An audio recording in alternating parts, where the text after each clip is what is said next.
The Oklahoma Sooners have had several visitors on campus this week, and you're kind of getting to the point where you're kind of asking yourself, when are the commitments coming? Are they coming? And we're here to answer all those questions and more today, whether it's the offensive line, defensive line, or even, you heard me right, the kicker position for Oklahoma.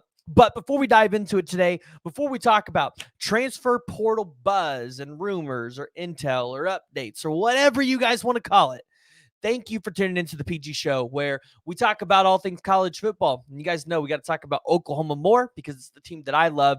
It's the team that you guys love to come and hear about. So make sure you're tuning in, hitting that like, hitting the subscribe button, and you're joining the discussion. You're being active with everybody. And we got to start this off today with, I'm not going to say it's big news, but Oklahoma got a commitment from Tyler Keltner. He is a senior out of Florida State. He's been a place kicker out there. And overall, he's kicked in the high 70s. You looked at him in 2022, he had a 73.9% kicking percentage. 78.3 in 2021, 70% in 2020, and then 2019 he had a 77% chance. ESPN actually doesn't have him logged for kicking any this year, except for just one extra point. So not sure exactly what happened there this year with him, but Oklahoma did get another place kicker, and you would imagine this one is also going to be a PWO, just like all the other ones that they bring in, right? So you had your issues last year with Zach Schmidt. You guys asked, are they going to go get somebody in the portal? They just did. Now, Caden Woolard, the defensive lineman out of Miami, Ohio, junior, so he'll have 2 years. I believe he'll have 2 years left because he was a COVID kid, so I believe he'll have 2 years left after this. Was on campus. Things went really well, and quite honestly, I expect that one to be an Oklahoma Sooner. I expect for that commitment to come out here within the next week or two. Now, is he going to take other visits? I have no idea. But I do know, and I heard that the visit between Caden, Miguel Chavis, and the Oklahoma staff went really well. And so I like where Oklahoma stands there with that. And I believe you've even seen predictions from the likes of Josh McQuistion on 3 as well in favor of Oklahoma. Now, there is a prospect that we haven't talked about a ton that was on campus this week, and guys, I feel really good about Oklahoma here. I feel really good about it. But it's the 4-star offensive lineman, Michael Tarquin. He was originally at Florida. He entered the transfer portal last year. If you remember, Oklahoma was in the running there. He ended up going to USC, and he started over 20 games in his career. And he's back in the portal. He was on campus with Bill Bedenbaugh and this staff again. And Michael Tarquin was, I believe, the number 71. Yeah, he was the number 71 ranked offensive lineman per PFF. So when you look at him in 2022, he graded really high with the 72.5. He had a pass block grade of 59, a run block grade of 58, so a total grade of 62.8.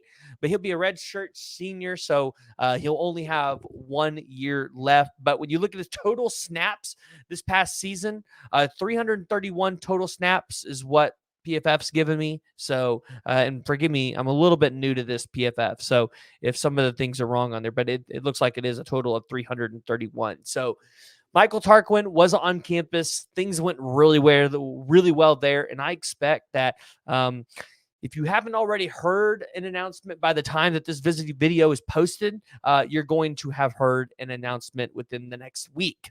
Now, another name that you have to be paying attention to on the offensive line, because that's where a lot of Oklahoma fans have their eyes focused. Now, here's the deal. Some of the offensive linemen from Alabama that you guys have seen hit the portal, that I've seen a lot of you guys jumping on Twitter and jumping down in the comments saying, hey, like, are we going to get Seth McLaughlin or Terrence Ferguson? You know, I really don't think Oklahoma is going to pursue some of those offensive linemen. And if anybody, they would pursue Seth McLaughlin, because that's one that Bill Bedenbaugh actually recruited, a 3-star out of high school. But I mean, is he going to play center for Oklahoma? And if so, what does that do for Bates? What does that do for Troy Everett, right? Do one of them have to switch positions? I don't see Oklahoma going after either of those guys. I just don't think they're fits for what we need. And obviously, Seth McLaughlin, he already has a visit scheduled to go to Ohio State this weekend. So, not really looking at him there, but I am looking at Armaj Reed Adams. So when he hit the portal, I was told to keep an eye out of him. Originally from DeSoto, Texas, at like 6'5", 330 pounds. Armaj Reed Adams for the Kansas Jayhawks was the number 249th ranked player according to PFF when it comes to offensive linemen. Now, not super high there, but his snap count is super high. 600 total snaps this past season. He had a total grade of 62.8, a pass block grade of 64, and a run block grade of 64.54. So his run block grade was 157th in the country. His pass block grade go 362nd, but he has a lot of upside. So you'd imagine that this is a guy you get in the program, works with Schmitty, gets to the right weight, get with Bill Bedenbaugh, works hard, right? You're potentially going to see him as a good key piece to this offensive line. So Armaj Reed Adams is another one that you guys need to be paying attention to. And then we talked about it in the last transfer portal update video, but Jake Roberts, the junior transferring out of Baylor, originally from Norman, Oklahoma, believed he played at Norman High. Jake Roberts is, listen, when you look at him, he's the number 48th ranked tight end, according to PFF.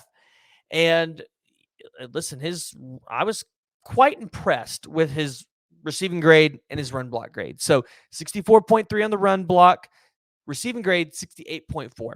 Now here's the deal.